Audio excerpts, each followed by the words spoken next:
Salut, salut Eva Poto. Aujourd'hui en revue, petite nouveauté de chez Smock, l'Alien 220. Une petite box électro vraiment super sympathique qui a pour particularité de nous rappeler notre ancienne, pas tant que ça, mais la bonne vieille X-Cube qui a toujours marché. Là, en l'occurrence, ils ont fait une grosse évolution au niveau de l'électronique. On va le voir en revue, c'est vraiment très diversifié l'électronique qu'ils ont pu faire dessus. C'est vraiment très complet, c'est vraiment balèze. Je vais dire pour moi, sur mon propre ressenti, pour l'avoir essayé, ce serait une box pour les geeks. Si on aime la simplicité, c'est pas tellement la box qui nous intéresserait. Mais après, si on veut un rendu, une certaine efficacité, c'est vraiment un super beau matos. Donc on va commencer, bien sûr, comme d'habitude, par notre petit packaging. Donc gros logo Smock. Sur les côtés, rien du tout. À l'arrière, un petit rappel des cryptogrammes avec designed by Smock et Made in China. Ensuite, on ouvre notre super boîte. On a, voilà la box. Hop là, pardon, si je la tiens à l'endroit, c'est plus sympa. Une nouvelle petite box, assez sympathique. Voilà, rouge et noir avec le petit rappel pour le RCT. À l'arrière, notre petite fibre de carbone avec, comme on peut le voir en haut, le rappel de la marque Smock. En dessous, Alien 220 watts. Petite box, comme je l'ai dit tout à l'heure, ou que j'ai certainement dû oublier, mais je ne sais plus, qui fonctionne sur deux accus en 18650. Le poids est hyper léger. Ensuite, on enlève notre petite mousseline. Tadam. On a, donc comme d'habitude, le rappel des accus, ce qui a utilisé, ce qui n'est pas utilisé. Petite attention, le certificat de garantie et d'authenticité et la notice uniquement en anglais. Ensuite, on continue, on a un câble chargeur qui n'est pas toujours fourni, mais là, cette fois-ci, dans ce pack, bizarrement, il est fourni parce que j'ai eu pas mal d'échos où le câble chargeur n'était pas fourni. Donc là, moi-même, j'ai été étonné. Quand on me disait il n'y a pas de câble chargeur, il n'est pas fourni, là, je m'aperçois qu'il est fourni. Donc, d'un côté, tant mieux pour moi. On va revenir sur notre petite box. Alors là, voilà, la bestiole. La jolie petite Smock avec le bouton pressa comme ça sur la X-Cube, comme je disais tout à l'heure, qui fonctionne pas d'en dessous. On s'est aperçu, pourtant c'est une belle bavette. Il ne prend pas d'en dessous, il commence à prendre à partir de la moitié du bouton. Hop, là il n'y a plus rien. Et hop, après c'est parti. La prise en main est vraiment super sympathique. Les deux boutons de réglage sur les côtés. Au-dessus, on a un pin 510 en laiton sur un ressort, monté sur ressort. Super sympathique, super pratique. Large écran, on va le voir dès qu'on va le démarrer. Le petit rappel rouge des contours. Au-dessus, 4 beaux trous d'aération, 3 beaux trous d'aération, pardon, excusez-moi, je vais y arriver. Ouf. De l'autre côté, 3 autres zones d'aération encore. En dessous, notre trappe avec les normes CE. Pareil, trappe coulissante qui laisse apercevoir une belle cure avec vraiment le beau marquage pour nos accus, avec des plots en cuivre, en alu basique. Et c'est parti. Et de l'autre côté de la trappe, comme on peut voir, j'ai oublié de vous le montrer, A et B. Ça va nous rappeler aussi sur l'affichage quel accu sera plus fatigué que l'autre. Donc on va se mettre nos accus en respectant la polarité, bien sûr. On voit bien où va la polarité. Pour information, regardez, je ne mens pas, les accus sont dans la boîte pour ne pas avoir de mauvaise surprise. Hop, hop, alors, le premier.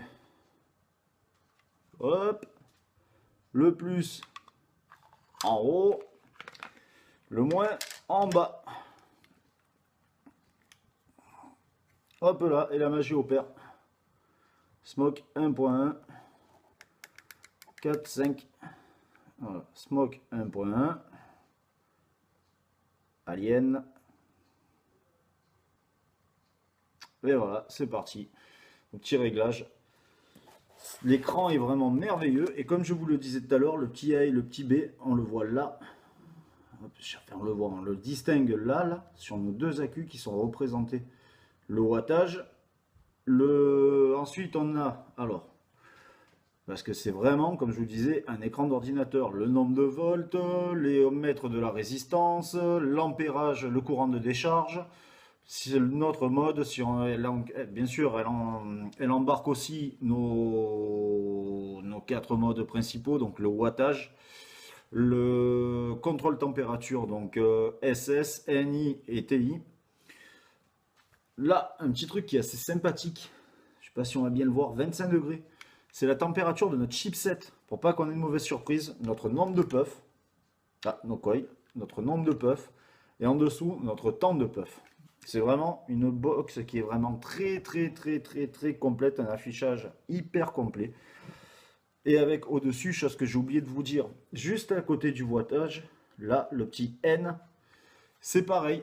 C'est le système de préchauffage, en fait, préchauffage, qui va envoyer un petit peu plus de gaz dès le départ quand on utilise un bon gros Clapton. Pour pas qu'on ait de surprise, enfin, qu'on essaie de retarder cet effet diesel. Là, au moins, on a toujours les mêmes modes, donc soft, neutre et hard. Le réglage est hyper simple, hein. Ça se fait tout seul, hein, à partir en appuyant 3 fois dessus. 1, 2, 3, voilà, mode. On peut rentrer directement dans nos modes, éteindre, et hop, setting. Voilà, ça c'est nos puffs pour remettre à 0, et ça c'est notre mode pour savoir un peu tout ce qu'on veut faire, quoi. Si on veut se mettre en TC. Le test aujourd'hui va se faire sur le Pharao, avec un montage en Caterpillar 316 SS inox. Oui, je sais, j'ai tout dit à l'envers aujourd'hui. On a 6 spires sur un diamètre de 3,5 qui me donne une résistance de 0,30. New coil, bien sûr. Yes. Et voilà, c'est parti. À 0,311 là-dessus, comme on peut le voir. On va y aller mollo à 312 watts. Je rigole, on va baisser. Sinon, on va dire que je pyrolyse les résistances, encore une fois. Donc, on va se mettre à un petit 68 watts. Voilà, on entend bien que ça dégaze bien, ça envoie bien.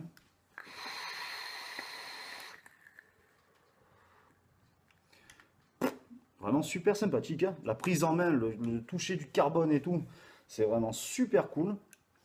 Le pressa, mais alors il est vraiment magique. Le poids hors accu, on voit que le carbone fait un peu son travail, mais il fait quand même, parce qu'elle sans ses accus, cette box fait 142 grammes. Donc c'est vraiment super bonheur. Elle est toute en zinc, en alliage de zinc et en fibre de carbone. Une box vraiment bien. Par contre, après, comme je vous disais tout à l'heure au début de la revue, c'est un peu complexe parce qu'elle embarque quand même 22 profils de mémoire différents. Donc on a de quoi faire, on a de quoi en avoir des atos, on a de quoi s'en faire des montages et de quoi s'en programmer un sacré paquet. Vraiment une bonne box, super bonne box électro qui est vraiment phénoménale, quoi. Regardez. Fait vraiment son travail cette box, hein. La prise en main est vraiment super, tout. Pas grosse. Voilà. Comme pour habitude, je le cache dans ma main. J'essaie de le cacher. Ça se cache bien. Belle couleur, belle tenue. Par contre, le pressa est un peu bruyant. Ce serait peut-être un petit point négligeable que j'y trouverais. Mais on s'y fait très rapidement. La vape, elle est douce, elle est lisse, elle est directe. J'aime bien. Très bonne box. Et je me suis mis en neutre, hein, je me suis pas mis en hard, pour préciser.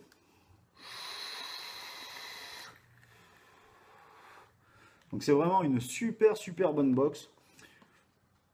Petit coup du moment, très bon électro, que j'aime bien, qui va finir certainement elle aussi dans un de mes tiroirs.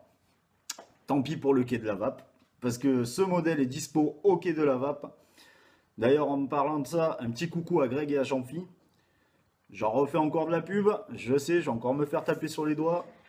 Mais un petit coucou à Greg et à Jean-Phi au quai de la Vape à Toulon.